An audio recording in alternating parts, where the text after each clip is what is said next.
Okay, so imagine 1 pound of your own fatty flesh.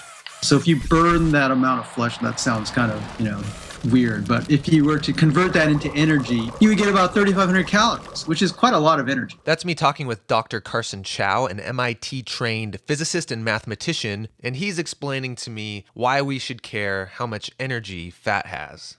In order for you to live and function, you need to burn energy to keep your heart beating, all your organs going, and also to move around. But energy doesn't come for free. So if you're not consuming enough calories, you're gonna burn that energy with your own fat. And so a lot of diet books like to teach people this rule, but the problem is it's wrong. And here's why. So let's say I eat 500 calories less a day. So after 1 week, it would be 3,500 calories and I would lose a pound, right? Because I'd have to burn it. Yeah, and if I stayed on this diet for a year, I would burn through 52 pounds. Be great. If you keep taking this thing, well, after 2 years, I'd lose 104, and after 10 years, I'd lose 500 pounds, So obviously, at some point, this rule is going to break down. It will actually break down before you get to a year. So to understand the real math behind losing weight, Dr. Chow wanted me to imagine a leaky bucket. You have some water in the bucket, and that's the amount of body fat or tissue in your body. And the leak represents the rate at which you're burning energy.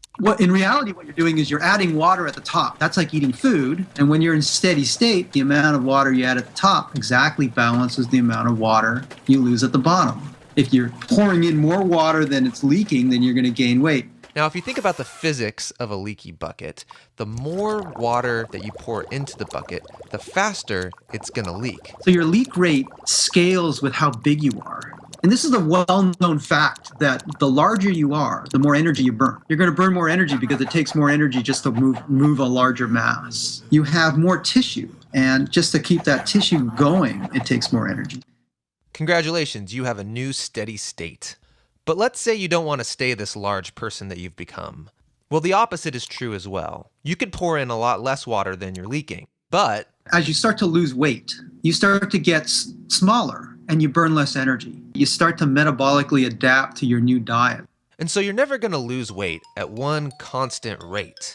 It's always going to curve from one steady state down to another, which means when you go on a diet, the 3,500 calorie rule is the wrong rule. There's a new rule. Wait for it. The new rule is for every 10 calories you eat less, you will lose a pound. But it will take you about 3 years or more to see the full effect of your diet, which is still pretty good. All you have to do is eat 100 calories less, you lose 10 pounds. That's like a can of Coke. So you should expect the diet to be extremely slow. Right, but nobody wants a slow diet. We all want to lose 20 pounds for this summer. What's wrong with just focusing on losing weight rapidly? The problem is, once they're down at that new weight, they have to be vigilant for the rest of their life. Because losing weight is slow, gaining weight is also slow. But it slowly creep up, and then 2-3 years later, bang, it hits them. They're back to where they were. So the mathematically approved rule for weight loss, for every 10 calories I don't eat a day, I'll eventually lose 1 full pound. Which means changing your steady state is a marathon and not a sprint. Hey guys, this is Todd. Thanks so much for watching. If you want to have life-changing epiphanies like this one delivered automatically every single week, make sure you subscribe. Also, through Facebook, Twitter, and Google+, we ask you, what would you advise people who are trying to take the slow path to losing weight? And here's what some of you said.